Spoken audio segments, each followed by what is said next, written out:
Hi everybody, welcome to the Beauty Outkast. My name is Camille, and on this channel we showcase everything that pertains to style. It's a real style focused channel, and here on this channel we are never fashion victims but always style icons.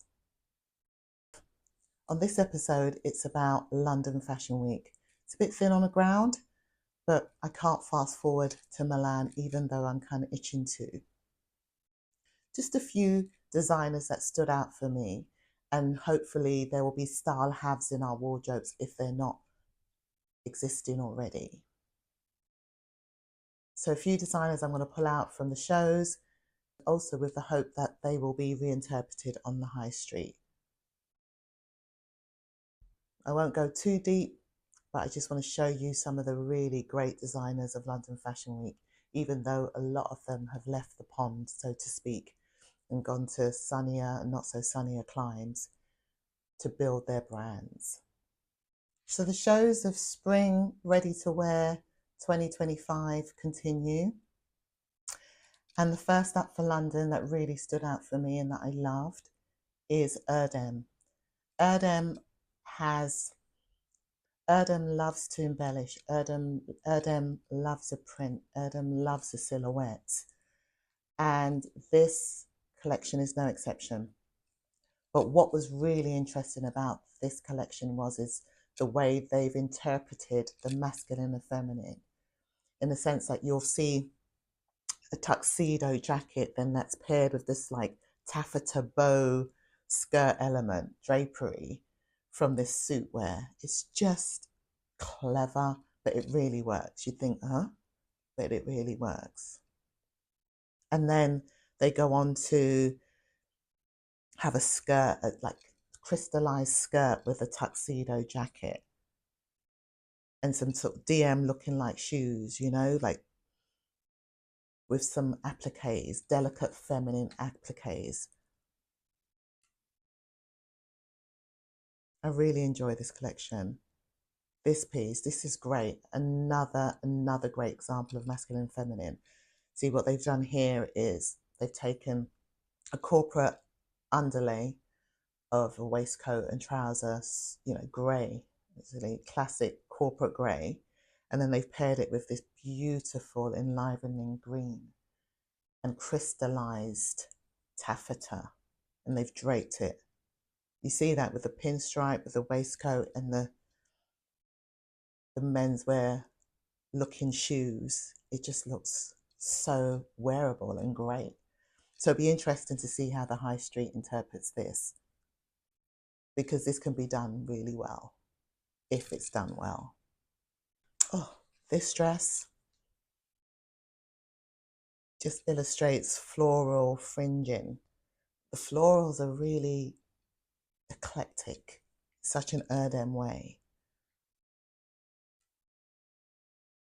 And there with the brogues, just paired with the brogues, you see the masculine and the feminine. It's just done so well.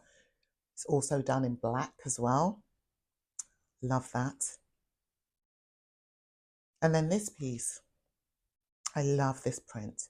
So it's a, you know, features a statement print alongside crystallized diamante embellishments, and then a cardigan that has the embellished details that flow into the dress, again with the brogues. So this collection I can really see the masses wearing. Pieces of the collection, I should say. It's just so phenomenal. And this print coat, it just looked 3D. It's black and white 3D effect. So cool.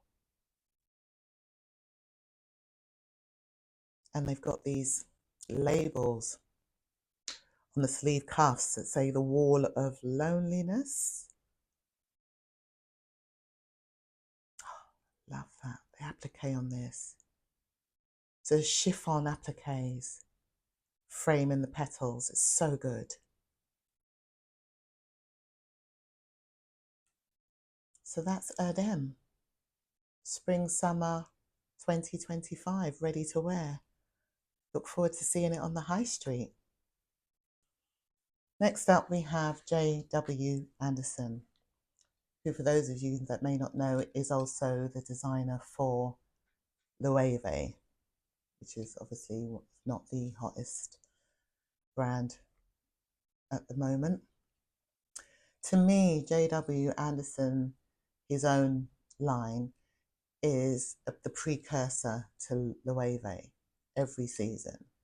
So he gives you that punchiness all the way through his own collection. And for Loewe, he tailors it. I think he tailors it to the high fashion network of people. He tailors it more, he drills down more. So there's a real corporate slant to Loewe, even though it doesn't feel like it. But with J.W. Anderson, I think he just does what he feels, literally, more so. I think he does it with both collections, designs. Like this knitwear piece, I can't wait for that to be interpreted into Loewe and therefore interpreted into the high street.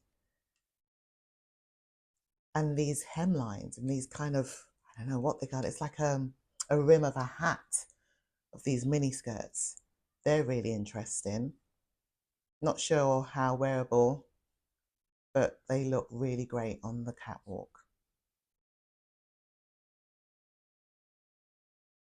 Oh, this piece is stunning. I can see this in a kind of elevated, version in the Loewe space. This slash knitwear with these beautiful satin balloony trousers. Great, great, great look. I'd wear that. And also that look wouldn't date, even though it's quite avant-garde, it wouldn't date. It would really stand the test of time. Some great knitwear pieces, some great colours. I'm loving the blues. Blues is my favourite colour. Blue is my favourite colour. So you've got some really great blues in this collection. Love, love, love. Some sequin applique dresses. Love that. The shape for the mini dresses is given a very 60s vibe. But yeah, that's J.W. Anderson. Great collection. So next up is Roksanda. She has been designing for many, many years, if not decades. And she's always so fresh and so new and so relevant. She plays with silhouettes, whether it be drapery or structure, with the soft femininity that you see here. So look at this tailored piece, suit, the way it's cut, but the way it flows. It's a suit, so there's a masculine flow to it. But look at the femininity that it exudes. And you go on to this dress. She's classic. This is a classic shape for Roksanda. But she does it in so many different fabric textures and colorways, and the way she mixes and blends her designs is just phenomenal. Love this piece. Love this piece. And then there's a more pared back version, neutral version of it here. Stunning, stunning. And then she's going a bit avant-garde with these feather-like dresses with the plumes. And I'm loving the net that surrounds the face, that's surrounding the face as an accessory. It's a veil and a hat in one fell swoop.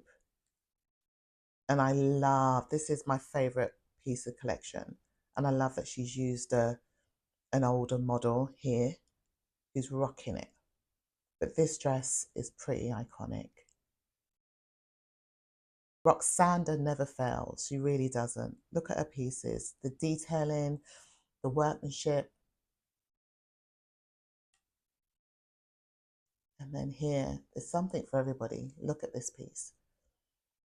This green blouse, the charcoal grey trousers, and just that statement burgundy belt just adds that interest and dimension to this whole look. Love this. Love, love, love. She really is quite brilliant. The way she can do avant-garde and minimal. She can do everything and everything in between, but still not feel like she's copying anybody. She is really a standalone. in this design field, in this design industry, in this design world. She really stands alone. For those who know, she's really a brilliant, brilliant designer, and her clothes will last forever through quality and also through style. So that's Roksanda, Spring Summer 2020-25. Next up is Richard Quinn. Richard Quinn is a designer extraordinaire. He's known for his elaborate pieces, but quintessentially English designs. And here he's kind of gone a bit quirky. He's gone a bit more, how can I say, a bit more avant-garde. I love this piece. Look at this crystallized piece with the flouncy sleeves. It's giving court jester, but see, give it high fashion, give it 2025. This is very, very beautiful. Yeah, and these are the gowns that he's traditionally known for, this black and white with this beautiful rose floral, this handcrafted neckline along the velvet bodice. Stunning. Love this coat dress. It's giving Breakfast at Tiffany's. You'd think about Audrey Hepburn wearing this piece. Sequin cascading. Oh, coat. Not too sure about the bow, but that's very him, but it's not very me. And I love this dress, this red and white dress with the, it's got a sweetheart neckline, but I love the way he's incorporated the heart shape on the bust area. This dress is beautiful. On the right person, this will look so stunning. Yeah, he's another piece that's very Audrey Hepburn, but modernized with the yellow ombre. The embellishment is phenomenal. This man is an artisan when it comes to design.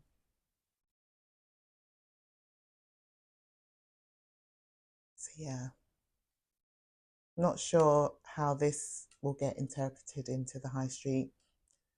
I think the ladylike theme this lends itself to will do so, but a lot of these pieces aren't really what the masses want. It's for the upper echelons of society and, you know, his key clientele I'm seeing here. This is a great piece. Stunning, stunning, stunning, stunning. This red and black gown. But it's great. The runways are about fantasy, right? And they are the top level of the fashion fantasy. So it's how they get interpreted down the line, is how we see it on the high street, how we see it, how the celebrities wear it, how we see how we rock it and we interpreted it on the streets. But yeah,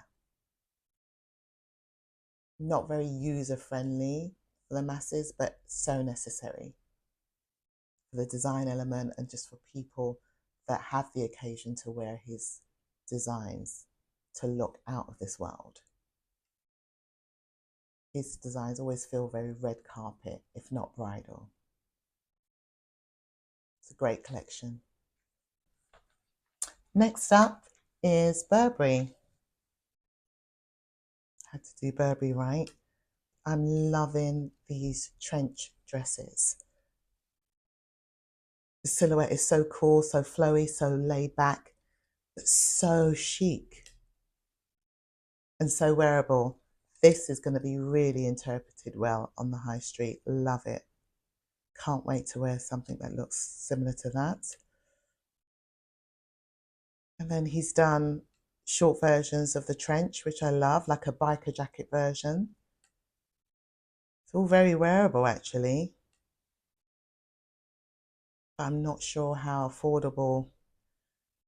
Burberry has just shot up in price, hasn't it? This pussy bow, which is obviously me, I'm I love a pussy bow. I love this piece. I love this whole look, actually. This is easy to kind of recreate as well.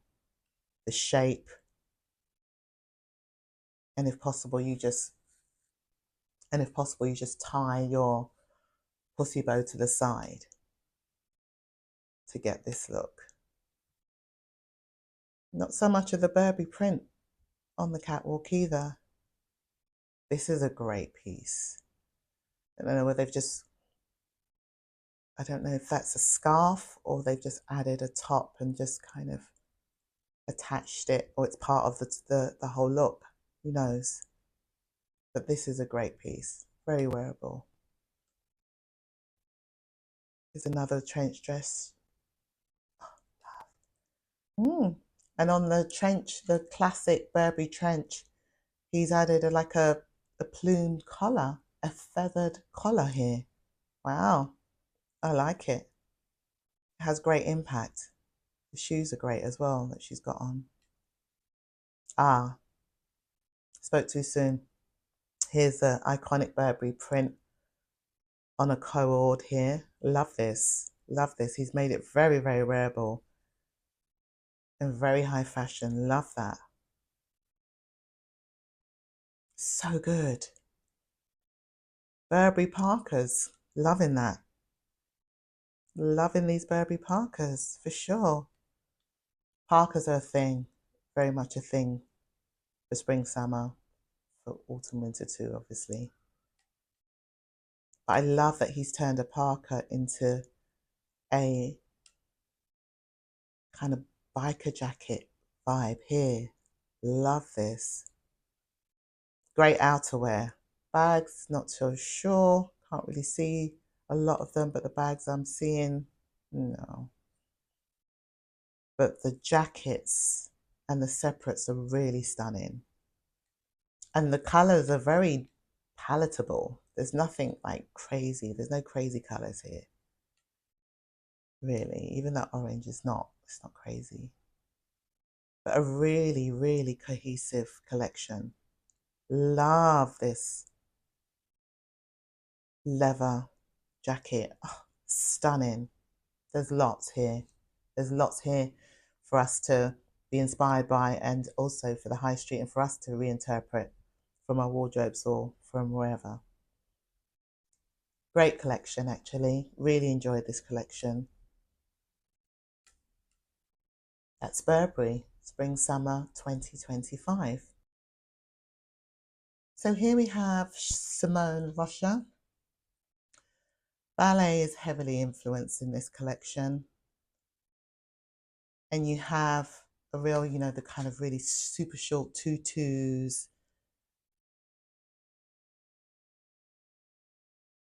And the ballet pumps.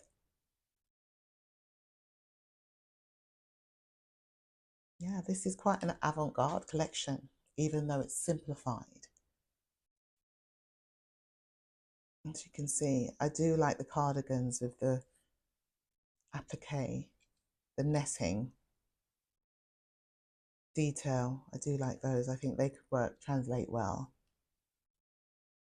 And this look is classic Simone Rocha, the ethereal, real feminine, very English silhouette. And here, this is great. This is great. This denim look, again with the netted applique to the side. Love this denim look too. You can see the tutus here really are a silhouette, a shape that's kind of, I'm seeing a lot in the collections. And the see-through skirts with the fluting and the netting.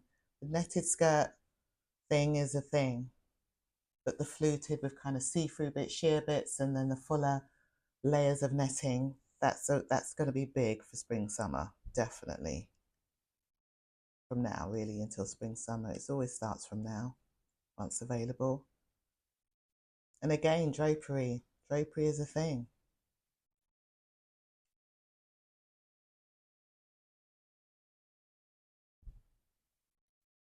is great.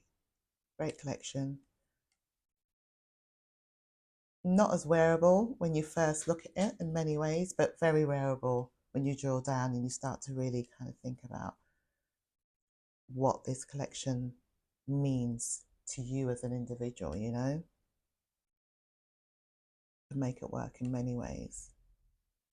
So that was some of the looks from the catwalks at London Fashion Week.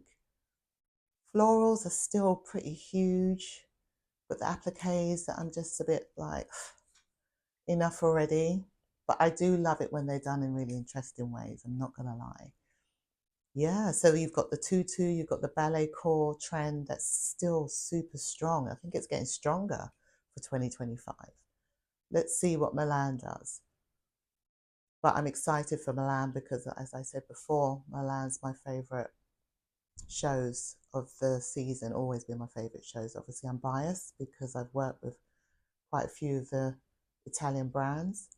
But saying that, you know, all roads lead to the Italian designers for Fashion Week in my eyes, whether they're showing in London, Paris, New York. The Italian heritage brands and even the new Italian brands are really, the Italian brands are continue to lead the industry. London has always innovated, created innovation, innovated the industry. That's what London has.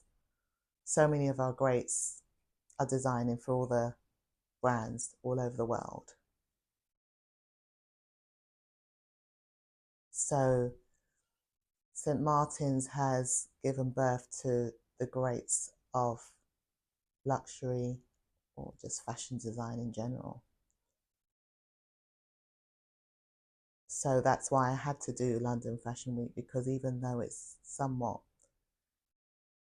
the lesser of the four in this day and age, it's still so relevant and so important, and the hub and the nucleus of so much that pertains to fashion design. And also, I'm a Londoner. I saw it with my own eyes. We can talk at length about the British designers that have just like smashing it and continuing to smash it. And their legacy continues, even those that aren't here. So yes, excited for Milan. I've seen some snippets already. So next week's video will be Milan Fashion Week. And then the following week, I hope, will be Paris. So let me know if you watched any of the London Fashion Week shows and tell me what your thoughts are, what you liked, what you didn't like. It'd be really great to know. And as always, thank you so much for watching the Beauty Outkast. I appreciate you so much. You're more than welcome to come again. And again, don't forget to like, share, comment and subscribe to my channel. I'm a newbie on YouTube, who you now know this is a hobby that has fast become therapy in the most abstract way. But I'm loving it. Loving it. And it's just a nice break from the world of costume design and styling. It just is such a lovely break and an alternative outlet, creative outlet for me. So please continue to join me here on this platform. I'm taking a journey. Who knows where it will go, but I'm excited all the same. So thank you for watching the Beauty Outkast, and I'll see you all very soon.